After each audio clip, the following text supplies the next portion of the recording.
Salut à tous, petite vidéo pour présenter du coup le deck avec lequel je suis passé légende ce mois-ci.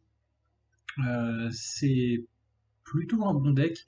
J'ai avec un win rate de je dirais 60% jusqu'à légende. Je suis passé de diamant 4 jusqu'à légende avec ce deck. Avant ça, je jouais un druide que j'ai créé aussi, un druide quête. Mince, je crois que j'ai lancé une normale. Ouais, c'est une normale. C'est pas grave. Et du coup, pour vous montrer un petit peu la liste et le gameplay, comment est-ce que ça se joue. Donc comme vous pouvez voir les cartes, hein, comme Ishman, Ours des montagnes, c'est un deck qui est vraiment basé sur les grosses créas, avec une synergie secrète. Alors là, on est contre un démoniste. Et alors, où c'est un quête, dans ce cas-là, c'est pas trop une bonne nouvelle. Voilà. Surtout le fait d'avoir Crush dans la main.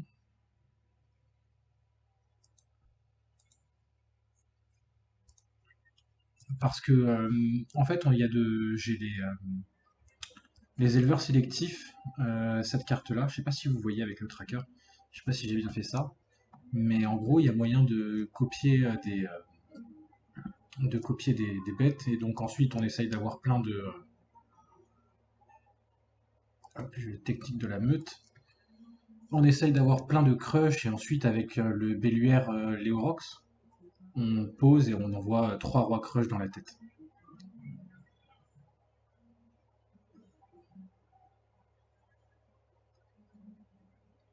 Hum, Il n'a pas eu la pièce, donc si je fais le piège de glace, ça va l'embêter.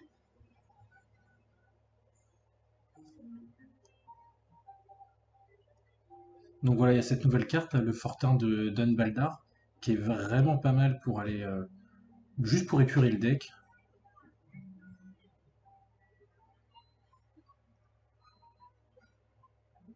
Le problème du coup avec le démoniste quête, c'est qu'on joue aussi le hibou. Donc on n'est pas essentiellement basé sur le hibou, mais ça reste une bonne carte du deck.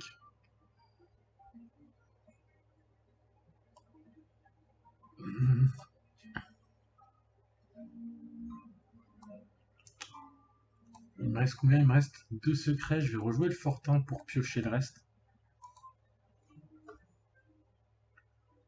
Et espérer toucher mes créas. J'ai joué en plus la tactique de la meute et j'ai pas spécialement envie qu'il me copie le pilier de foudre pique. Bon, je crois que je vais pas avoir le choix. Et donc pour en revenir à ce que je disais, quand on a le hibou, si le démoniste tue le hibou lui-même pendant son tour, et que les dégâts vont dans sa tête, ça validera sa quête en fait. Donc, et ça valide un type de quête d'un coup. Donc ça fait en sorte qu'il pose la récompense Tamsin très très vite, et ça met plutôt dans les merdes.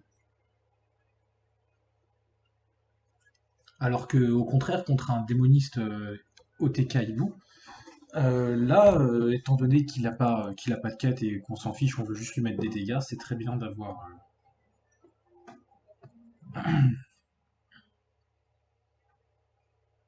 Voilà, même le piège explosif active un peu sa quête, et ça fait en sorte qu'il pose plus rapidement les géants de chair. Je galère trop à avoir les noms en français, j'ai trop l'habitude du tracker, du coup.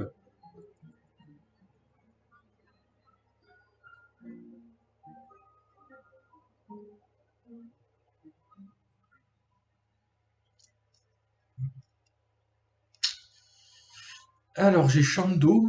Shando il est bien, mais en même temps j'ai pas spécialement envie de le jouer en plus un. Je crois que je vais le jouer comme ça, c'est pas grave. En me disant que s'il le copie et qu'il tue la copie, mon roi crush coûtera plus que 5 et que je pourrai le jouer prochain tour avec un secret. Et donc le Shando, là dans ce cas de figure, je vais pas avoir envie de le jouer avec en plus un pour le reste du deck, parce que je vais avoir envie de mettre la pression. Donc je pense que je vais vouloir le jouer sur une résurrection de famille. Ouais, sa résurrection de familier. Donc pour 3, je vais ressusciter une créature. Ce sera probablement le roi Crush. Et comme ça, je vais pouvoir, pour 6 avoir 2 rois Crush. Ou pour 9, si j'ai 2 fois la résurrection du familier, avoir 3 rois Crush. Donc 24.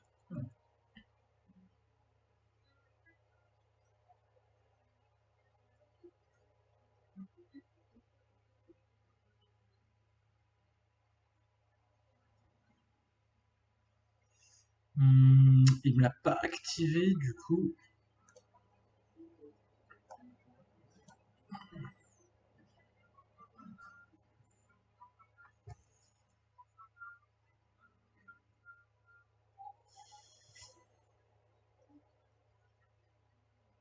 Je crois que je vais mettre un givrant à l'avance.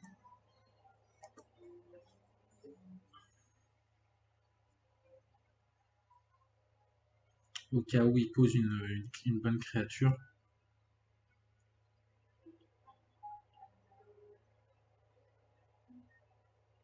Il fait pas grand chose, la game est lente pour l'instant.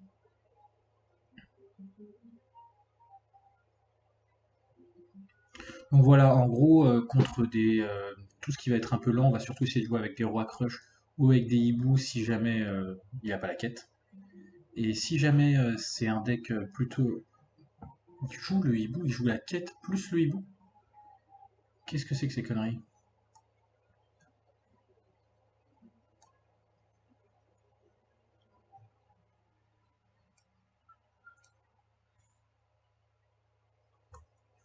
J'ai.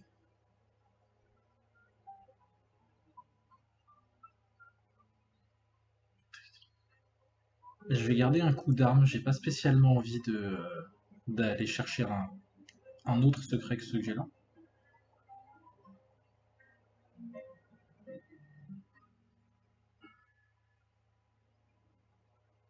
Et voilà, et donc, désolé, il est un peu tard. Et donc, à partir du moment où on est contre quelque chose de lent, on aime bien pouvoir jouer le roi crush et les hiboux pour mettre une énorme pression. Et à partir du moment où on est plutôt contre un deck agressif, on va plutôt avoir envie de jouer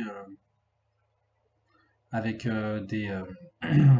l'ours des montagnes, la nouvelle carte. Je sais toujours pas si vous voyez le tracker, mais en gros, sinon pour 7, c'est une 5-6 provo. Quand elle meurt, elle invoque 2-4 provo. Et donc elle défend énormément. Et avec des secrets comme tactique de la meute, ah, il sait qu'il y a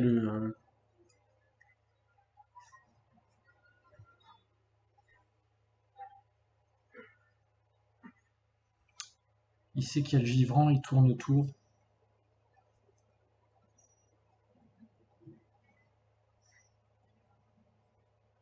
Voilà, et là du coup, je peux commencer à mettre la pression comme ça.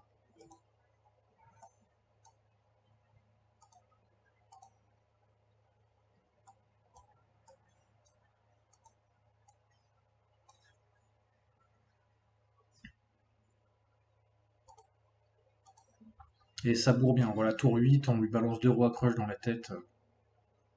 On continue à bloquer son jeu avec, avec les pièges de glace qui sont vraiment excellents contre tout ce qui va être démoniste. Contre le paladin aussi, c'est pas mal, mais contre le paladin Libram, faut vraiment réussir à bien les jouer, parce que sinon, si Libram coûte 0, et peu importe si ça remonte en main, ça coûte quand même 0.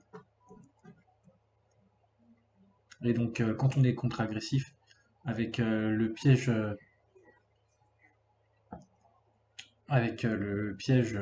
tactique de la meute, on se retrouve à avoir vraiment des kilos et des kilos d'ours, et l'adversaire ne peut juste plus passer. Donc, à moins qu'il ait des dégâts face, il peut juste rien faire. Et donc, en général, c'est ce qui va se passer contre Chasseur Face, mais Chasseur Face, c'est vraiment compliqué. C'est vraiment pas un très bon match-up. Faut pas qu'il fasse une excellente sortie, quoi. Surtout à base de Trog. Parce qu'on a surtout des sorts en early pour tenir avec les secrets et pour piocher.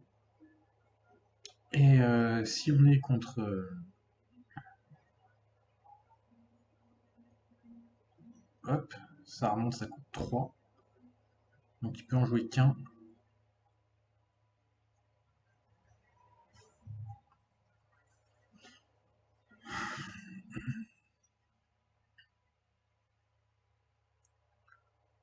Mais par contre, quand on va être contre, par exemple, ça c'est bien, ça ne met pas les dégâts face. Et là, tour 9, il me reste deux hiboux, deux ours des montagnes et un, comment il s'appelle, le bélier.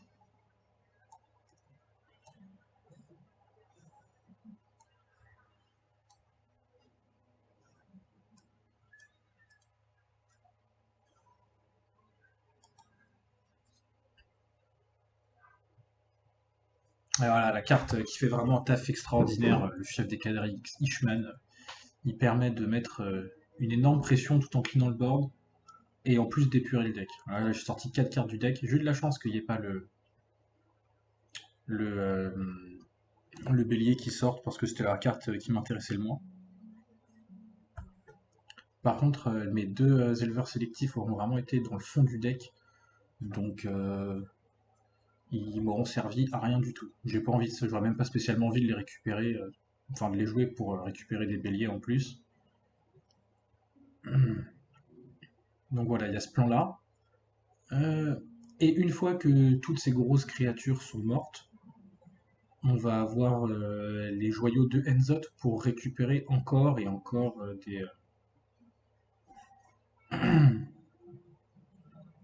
pour récupérer encore et encore ou des hiboux ou des ours.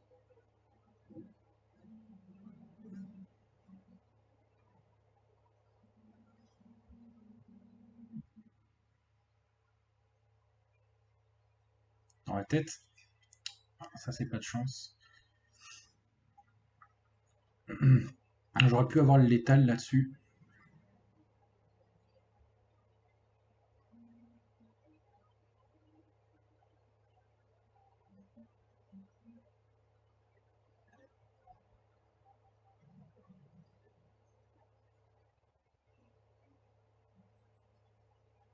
Et donc là, il me faut. J'ai plus beaucoup de cartes dans le deck, donc la résurrection ce serait parfait. Voilà, résurrection de familier.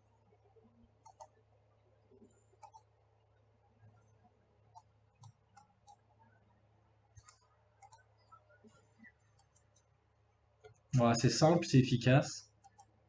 Et donc là, c'était un deck, un deck plutôt contrôle.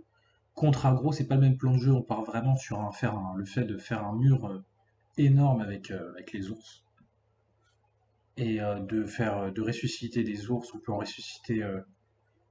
En général, comme on a quand même tué un bélier pour pouvoir jouer l'ours au T5, donc on joue bélier T4, il meurt et on peut jouer l'ours T5. Avec un peu de chance, on a déjà joué le secret tactique de la meute, donc on a deux ours déjà au tour 5. Et à partir de ce moment-là, quand on fait des résurrections, en général, par résurrection, on va récupérer deux ours. Donc, si en plus on a réussi à en récupérer avec la petite créature pour deux, l'éleveur sélectif, on peut se retrouver à jouer, je sais pas, une dizaine d'ours dans la partie, une dizaine d'ours, facilement, je pense. Donc, à partir de ce moment-là, le mec, où il a pas de cerveau et il continue à essayer de passer, il n'y arrive jamais. Donc je pense particulièrement aux guerriers pirates, je sais pas pourquoi les guerriers pirates n'abandonnent jamais le bord des remplis de provo, ils passent pas et ils continuent. Ou alors, et dans tous les cas, c'est nous qui allons finir par le tuer avec les dégâts de ces créatures. Et donc, tout ce qui va être contrôle, on va utiliser plutôt la combinaison. Là, voilà, cette combinaison là avec le roi crush, ou la combinaison avec les hiboux. Ou alors, plutôt que de jouer sur la résurrection, on va essayer de prendre des copies de roi crush pour les invoquer avec le Belluaire Léorox. Et dans tous les cas, même contre les decks où on joue plutôt contrôle, donc à base de provocation et de secret, pour se défendre, va arriver le moment où, sauf s'il est dans le fond du deck, on va pouvoir jouer Ishman, qui va réussir à invoquer plein de créatures du deck, et comme les créatures ont toutes beaucoup d'attaques, on va vraiment très vite épurer le deck et mettre une grosse pression, et là l'adversaire n'aura plus d'autre choix que de capituler. Donc voilà, j'espère que le deck vous plaira, je vais mettre le code du deck dans la description. Et il est un petit peu difficile à prendre en main au début. Donc c'est ce qu'il faut bien maîtriser dans ce deck, c'est le mulligan. Donc savoir contre quelle classe on joue, savoir si du coup plus ou moins contre tel match-up quelle carte je vais vouloir garder en main. Donc j'ai fait un petit descriptif sur Hearthstone Deck, donc je vais mettre le lien aussi, et vous pourrez aller voir quelle carte vous aurez envie de garder au mulligan. Et la dernière difficulté, ce sera surtout ça contre Paladin, particulièrement contre Paladin, mais contre les autres classes c'est aussi important, c'est comment faire en sorte de bien pouvoir les bait avec les secrets. Donc comment leur faire penser que qu'on a joué un piège de glace et donc il n'a pas envie de jouer son sort, alors qu'en fait on a juste joué un piège. J'ai pas le nom de piège, mais par exemple tactique de la meute. Donc, euh, donc voilà, je mettrai les deux liens dans la description et vous pourrez aller voir ça si ça vous intéresse. Sur ce, bah, j'espère que le deck vous a plu et à une prochaine.